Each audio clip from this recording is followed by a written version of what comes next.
HR Basics is a series of short courses designed to highlight what you need to know about a particular human resource management topic. In today's HR Basics, we explore reasonable accommodation, first by understanding the Americans with Disabilities Act, and then by suggesting best management practices for reasonable accommodation. A reasonable accommodation is any change or adjustment in the job or work environment that will enable an applicant or employee with a disability to participate in the application process or perform essential job functions. To best manage reasonable accommodations in your organization, you need to understand both the Americans with Disabilities Act, or the ADA, which is an anti-discrimination law intended to make sure that people with disabilities have the same rights and opportunities as everyone else, and the best management practices around providing reasonable accommodations in your workforce, which are required under the Act to provide any sort of change or adjustment to the job or work environment that will enable an applicant or employee with a disability to participate in the application process or perform essential job functions. The Americans with Disabilities Act, known as the ADA, is a federal civil rights law that was passed in 1990 and went into effect in the beginning of 1992. Its purpose is to protect people with disabilities from discrimination in employment. The EEOC, or Equal Employment Opportunity Commission, is responsible for developing guidelines and overseeing compliance with most anti-discrimination laws, including the Americans with Disabilities Act. In addition to a variety of formal guidance documents, the EEOC has developed a wide range of fact sheets, question and answer documents, and other publications to help employers and employees understand the complex issues surrounding disability discrimination. The ADA applies to all aspects of employment, including job advertisements, job applications, job interviews, and post-offer medical examinations. Although many of the ADA rules that apply to applicants and new hires are the same rules that apply for employees, there are some differences. The Americans with Disabilities Act became law in 1990. The ADA is a civil rights law that prohibits discrimination against individuals with disabilities in all areas of public life. The purpose of the law is to make sure that people with disabilities have the same rights and opportunities as everyone else. The ADA is divided into 5 titles or sections that relate to different areas of public life. In 2008, the Americans with Disabilities Amendment Act was signed into law. The Amendments Act made a number of significant changes to the definition of disability. Title I of the Act is designed to help people with disabilities access the same employment opportunities and benefits available to people without disabilities. There are 5 important definitions that all human resource professionals must understand when it comes to the ADA.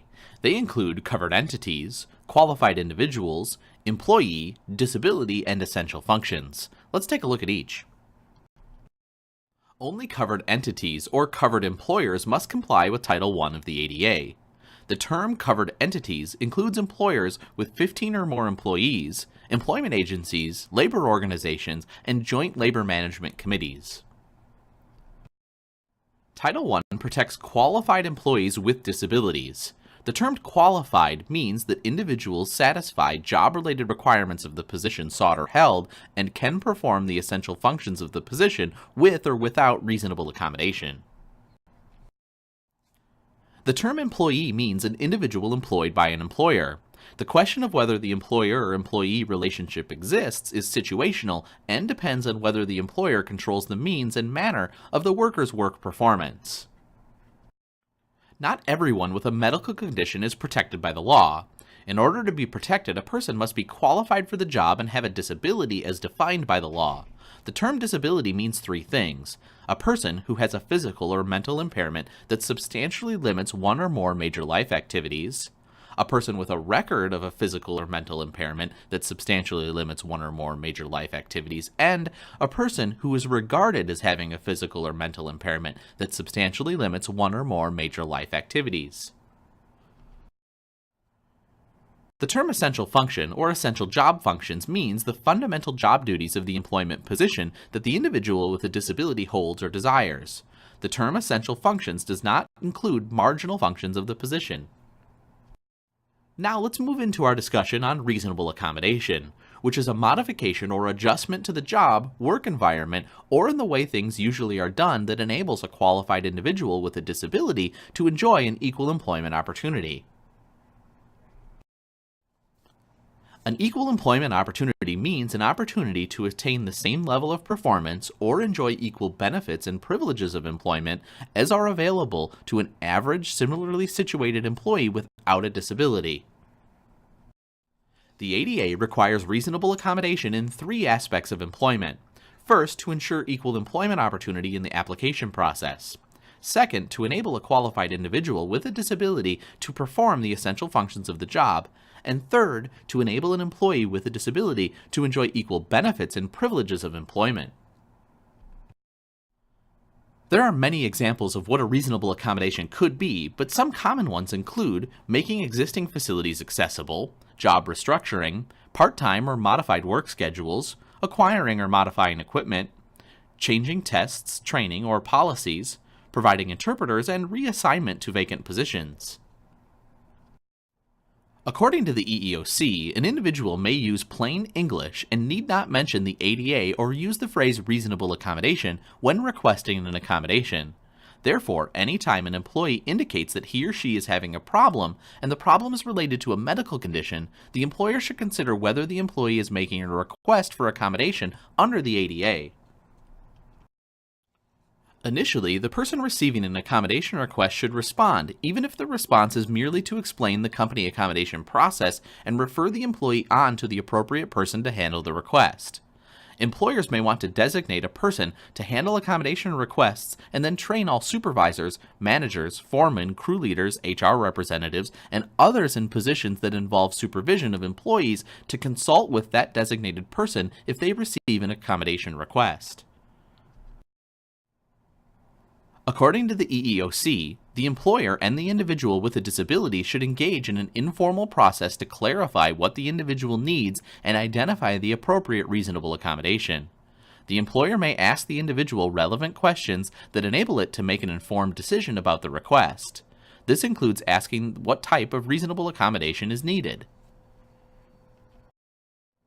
Employers should first consult with the employee who requested the accommodation to clarify what the individual needs and identify the appropriate reasonable accommodation.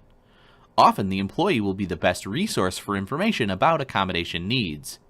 When the employee does not have all the necessary information, or when the employer wants to explore other options, the next step may be to request medical information from the employee's healthcare provider.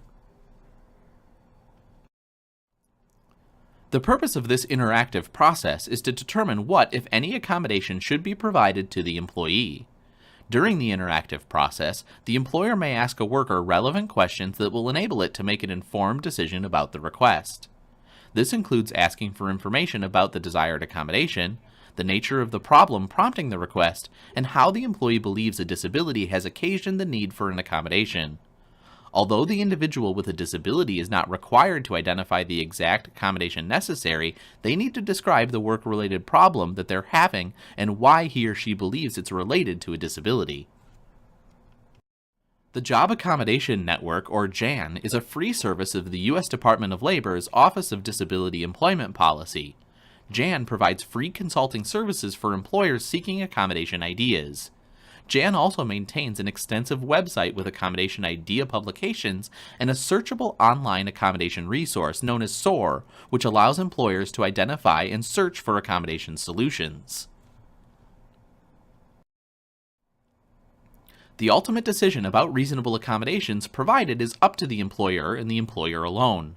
The employee can refuse to accept an offered accommodation. An employer should always try its best to provide a requested or reasonable accommodation, provided that the employee is able to perform the essential job functions and the accommodation does not create an undue hardship.